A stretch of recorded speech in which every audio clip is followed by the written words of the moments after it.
Hello viewers, আমরা গিয়েছিলাম কুয়াকাটায়। সেখান থেকে গিয়েছিলাম লাল কাঁকড়া দেখতে। আমরা অনেক কষ্ট করে খোঁজাখুঁজির পরে একটি লাল কাঁকড়া ধরতে সক্ষম হয়েছি। তার সাথে কিছুক্ষণ আমরা দুষ্টামি করলাম। দেখেন তার কি স্পিড, অ্যামেজিং ছিল মুহূর্তটা। সত্যি অনেক সুন্দর। এখানে আসলে আপনারা প্রচুর লাল কাঁকড়া দেখতে পাবেন। তবে মানুষ দেখলেই এরা গর্তের ভিতরে চলে যায়, যেখান থেকে বের করা খুবই কষ্ট ছিল। দেখেন জাস্ট অ্যামেজিং একটা মুহূর্ত ছিল এটা। আপনারা এখানে আসতে পারেন, খুব সুন্দর একটি জায়গা।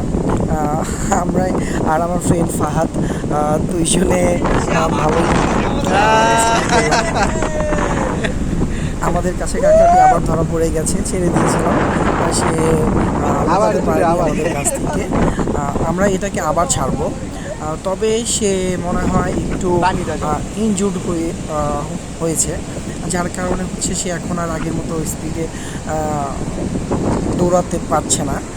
পরবর্তীতে আমার ফ্রেন্ড ফাহাদ বললো যে হয়তো বা ওই এখন ক্লান্ত হয়ে গেছে, ওকে আর ধরার দরকার নেই।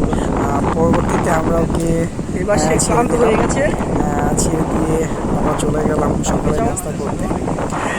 তো আসতে পারেন, এখানে এসে দেখতে